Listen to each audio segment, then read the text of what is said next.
내게 말하는 천사가 내게 일러주었다. 너는 외쳐라. 만군의 주님께서 이렇게 말씀하신다. 나는 예루살렘과 시온을 몹시 사랑한다. 그러나 안일한 생활을 즐기는 이방 나라들에게는 크게 화가 난다. 나도 내 백성에게는 함부로 화를 내지 않는데 이방 나라들은 내 백성을 내가 벌 주는 것보다 더 심하게 괴롭힌다. 그러므로 나주가 이렇게 선언한다. 나는 예루살렘을 불쌍히 여기는 심정으로 이 도성에 돌아왔다. 그 가운데 내 집을 다시 세우겠다. 예루살렘 위에 측량줄을 다시 긋겠다. 나 만군의 주의 말이다. 너는 또 외쳐라. 나 만군의 주가 말한다. 내 성읍마다 좋은 것들로 다시 풍성하게 될 것이다. 나 주가 다시 한번 시온을 위로하겠다. 예루살렘은 다시 내가 택한 내 도성이 될 것이다. 스가랴서 1장 14절에서 17절 말씀. 스가랴서는 학개서와 말라기서 중간에 위치한 책입니다. 그래서 이 스가랴서라는 책은 내용이나 형식면에 있어서 학개와 말라기서를 연결하는 책이라고 할 수 있습니다. 이 스가랴서는 모두 14장으로 이루어져 있습니다. 먼저 스가랴서 1에서 7장까지는 모두 기록 연대가 표시되어 있는데 이 기록 표시는 앞서 등장한 학개서와 자연스럽게 연결됩니다.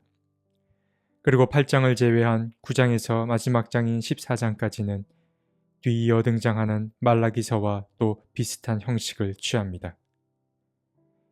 이 스가랴서는 내용상으로 볼 때에도 크게 두 단락으로 나뉠 수 있는데 1에서 8장과 9에서 14장으로 나뉠 수 있습니다.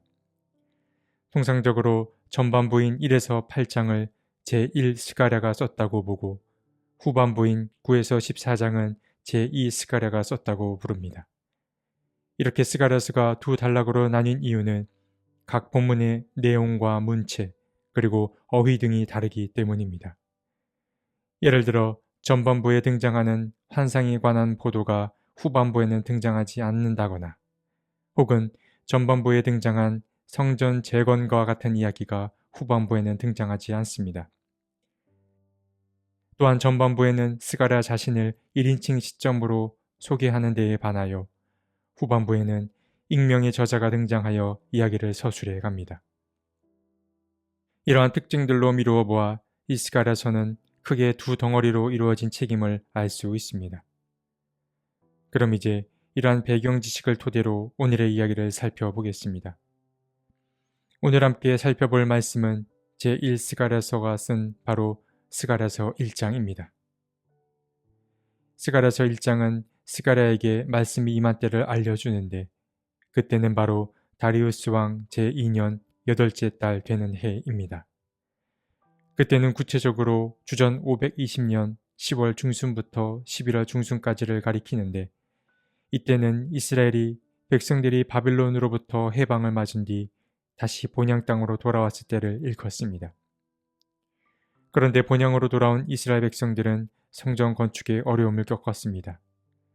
이러한 사실을 우리는 이미 에스라기의 말씀을 통해서 확인한 바가 있습니다.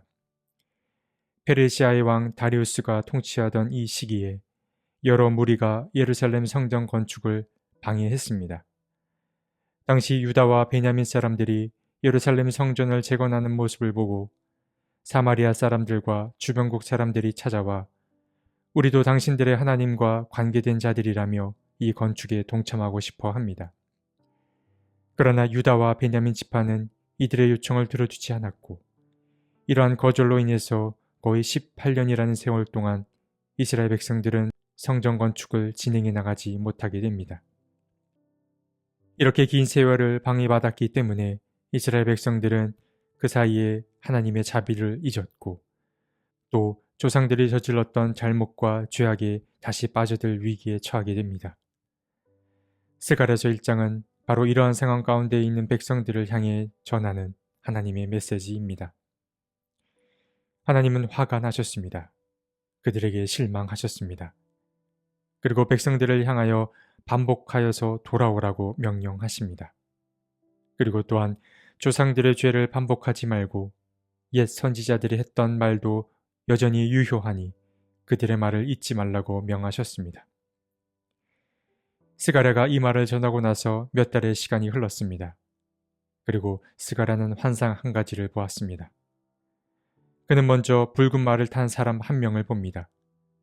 그는 화석류 나무 사이에 서 있었습니다. 그리고 그 사람 뒤에는 다양한 말들이 있었는데 그 말들은 붉은 말들과 밤색 말들, 그리고 흰 말들이었습니다. 그리고 두 명의 천사가 이어서 등장하는데 스가랴는 그중 한 천사에게 묻습니다. 대체 이 말들은 무엇이냐고 그는 물었습니다. 그러자 붉은 말을 탄 사람은 이 말들은 주님께서 온 땅을 두루 다니면서 땅을 살펴보라고 보낸 말들이라고 알려줍니다. 그리고 붉은 말을 타고 있던 사람들은 두루 다녀보니 온 땅은 조용하고 평안했다라고 알려주었습니다.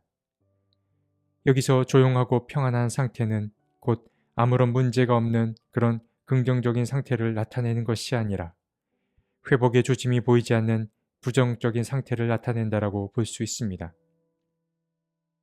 말을 탄 자들의 말을 전해들은 주님의 천사는 따지듯 주님께 아뢰었습니다. 언제까지 예루살렘과 유다의 성읍들을 불쌍히 여기지 않겠냐고 말입니다. 그러니까 다시 말해 이 말은 주님은 언제가 되어서야 예루살렘과 유다의 성읍들을 잘 대해줄 거냐고 묻는 말인 것입니다. 천사는 주님께서 백성들에게 진노하신 지 70년이나 되었다고 말하였는데 이 70년이라는 세월은 예루살렘이 파괴되고 나서부터 현재 스가랴가 말하고 있는 지금까지의 시기를 일컫습니다. 주님의 천사는 하나님의 진심을 전해 듣습니다. 그리고 그 메시지를 스가랴에게 다시 전해줍니다. 천사는 하나님께서 자기 백성을 몹시 사랑한다라는 그 불변의 진리를 알려주었습니다. 하나님은 그동안 자신의 마음을 아프게 한 자기 백성들의 심판관으로 바벨론 사람들을 사용하였는데 이 바벨론 사람들은 자신들이 받은 임무 그 이상으로 하나님의 백성들을 괴롭혔습니다. 그래서 이 바벨론 사람들은 하나님의 진노를 불러일으키고 말았습니다. 그래서 주님은 말씀하십니다. 예루살렘을 불쌍히 여기는 심정으로 다시 돌아왔고 오랜 시간 멈춰져 있던 예루살렘 성전 재건을 다시 돕겠다고 말씀하셨습니다. 오늘 본문의 마지막 달랑인 18에서 21절은 다시 스가랴가 본 환상 이야기로 이어지는데 여기에는 4개의 뿔과 4명의 대장장이가 등장합니다. 성경에서 넷이라고 하는 것은 사방 혹은 사철 등을 가리키는데 이는 곧 땅의 모든 것을 가리킵니다. 그리고 뿔이라고 하는 것은 힘과 권세를 또한 상징합니다. 그러니까 4개의 뿔은 유다와 예루살렘을 파괴하는 모든 세력을 뜻하는 것입니다. 그럼 4명의 대장장이는 무엇을 뜻하는 것일까요? 바로 4명의 대장장이들은 이러한 세력들을 넘어뜨릴 민족을 상징합니다. 그러니까 주님은 유다와 이스라엘이 외부의 억압에서 벗어나 곧 회복될 것을 알려주고 계신 것입니다.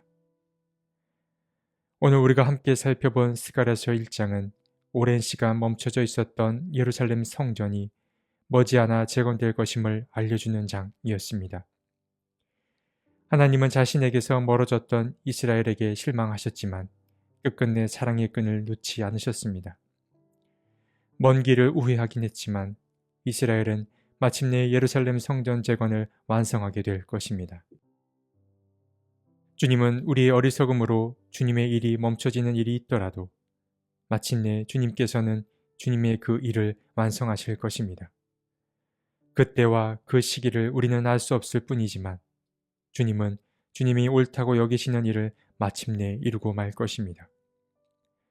그러나 그렇다고 우리는 마냥 손 놓고만 있어서는 안 됩니다. 주님은 옛 선지자들이 했던 말도 유효하다고 하셨습니다. 우리는 하나님이 우리에게 보내신 그 하나님의 사람들의 그 메시지에 귀 기울여야 합니다. 그 메시지는 하나님의 말씀과 기도, 대화나 책 등을 통하여서 우리에게 전달될 것입니다. 우리의 마음이 하나님의 마음에 잘 접속되어서 하나님의 뜻을 이 땅에 실현하는 일이 점점 단축될 수 있기를 간절히 바라봅니다. 하나님, 삶이 참 모호합니다. 때로는 주님께로 나아가는 것 같다가도 때로는 주님으로부터 멀어지는 것 같기도 합니다. 주님, 우리가 먼 길을 우회하더라도 하나님 나라에 대한 지향점만은 놓치지 않게 해 주십시오. 우리에게 전해지는 하늘의 메시지에도 잘 귀 기울일 수 있게 도와주십시오. 아멘.